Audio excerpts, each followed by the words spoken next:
कहते हैं कि इंसान चांद पर पहुंच गया है। बात सही भी है, क्योंकि चांद अंतरिक्ष का एकमात्र ऐसा खगोलीय पिंड है जिस पर इंसान ने अपना कदम रखा है।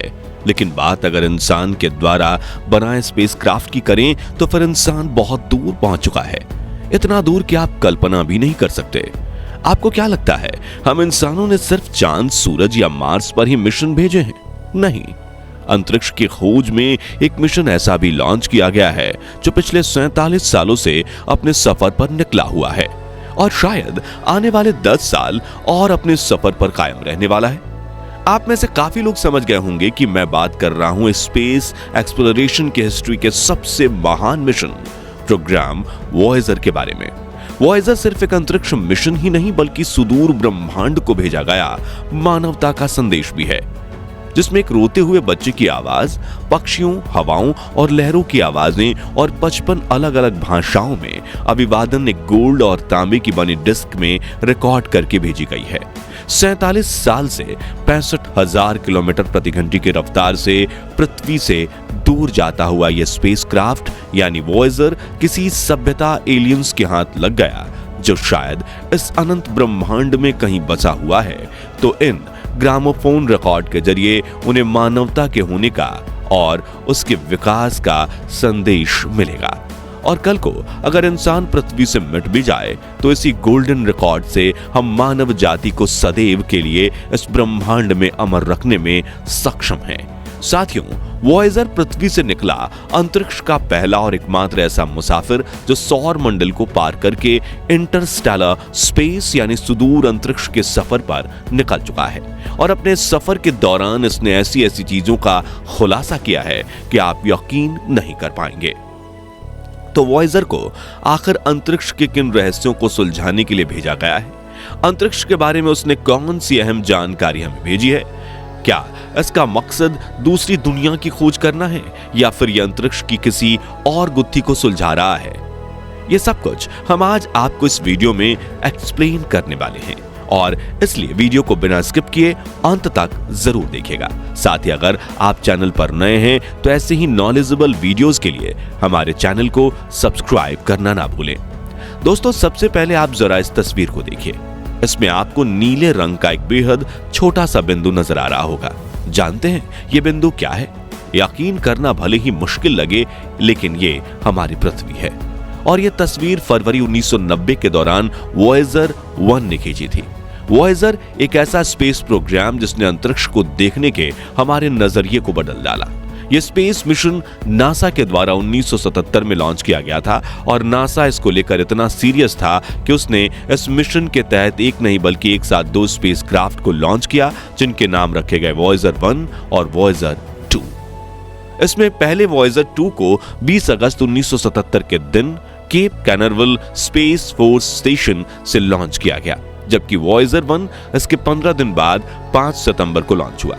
अब सवाल ये उठता है कि नासा ने एक साथ एक ही जैसे 2 स्पेसक्राफ्ट क्यों लॉन्च किए? असल में नासा किसी भी हाल में ये नहीं चाहता था कि यह मिशन फेल हो, इसलिए उसने एक की जगह 2 स्पेसक्राफ्ट अंतरिक्ष में भेजे ताकि अगर किसी वजह से फेल भी एक हो जाए तो दूसरा अपना काम पूरा कर दे। और इसी के चलते नासा ने वॉयेजर 1 की स्पीड को तेज और वॉयेजर 2 की स्पीड को उससे जरा धीमा रखा ताकि दोनों स्पेसक्राफ्ट की अप्रोच एक दूसरे से अलग रहे और दोनों किसी कारण से फेल ना हो। अब यहां बहुत से लोगों के मन में यह सवाल भी आता है कि वॉयेजर मिशन का मकसद क्या था और इन स्पेसक्राफ्ट्स को फिर किस प्लेनेट पर उतरना था।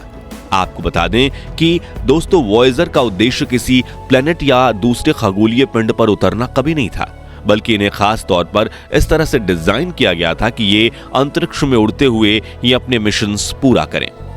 आपकी जानकारी के लिए बता दें कि वॉयेजर 1 और 2 प्राइमरी मिशन गोल यानी मुख्य मकसद सैटर्न और जुपिटर इन 2 ग्रहों के करीब जाकर इनकी तस्वीरें लेना और इनके बारे में ज्यादा से ज्यादा जानकारी इकट्ठा करना था।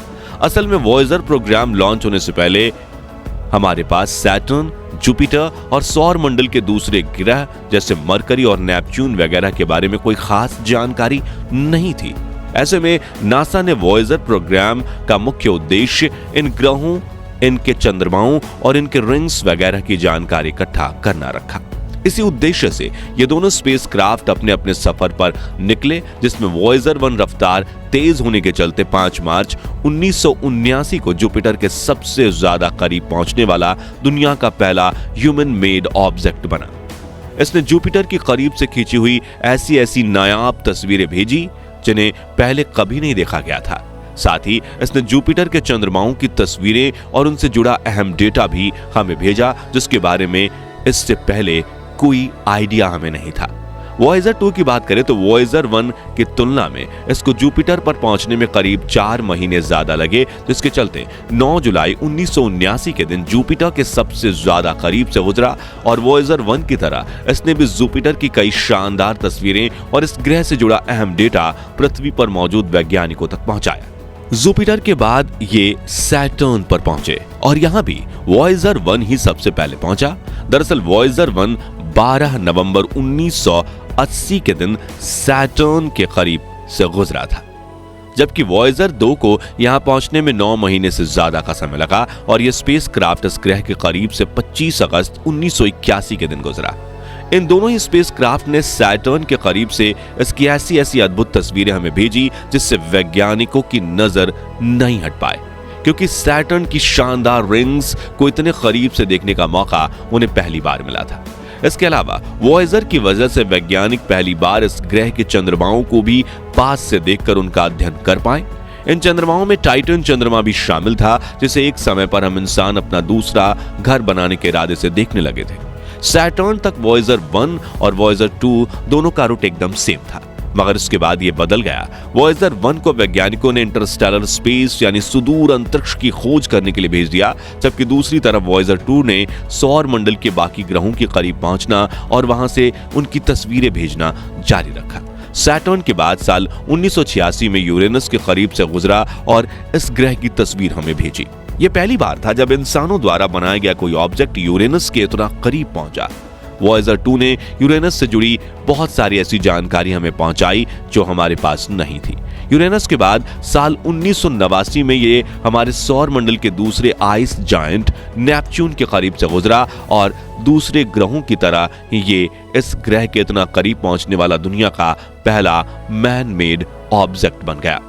वॉयेजर 2 ने नेपच्यून के करीब से ली तस्वीरें हमें धरती पर भेजी और उन तस्वीरों को देखकर पहली बार हमें यह पता चला कि नेपच्यून का भी अपना एक रिंग सिस्टम है और उसके चारों तरफ 6 पतली पतले रिंग्स मौजूद हैं। नेपच्यून के बाद वॉयेजर 1 की तरह वॉयेजर 2 भी इंटरस्टेलर स्पेस में एक कभी ना खत्म होने वाले सफर की तरफ बढ़ गया। अब यहाँ वॉयेजर 1 की बात करें तो सैटर्न को अलविदा कहने के बाद ये 65,000 किलोमीटर प्रति घंटे की रफ्तार से लगातार इंटरस्टेलर स्पेस में बढ़ रहा था। इस दौरान इसने कई बार स्पेस में पीछे मुड़कर पृथ्वी को देखा और इसकी तस्वीरें ली। आखिरी बार इसने पृथ्वी को 14 फरवरी 1990 के दिन देखा और एक लास्ट बार हमें तस्वीर खींचकर भेजी, जिसमें हमारी पृथ्वी एक छोटे से मामूली बिंदु जैसे नजर आ रही है।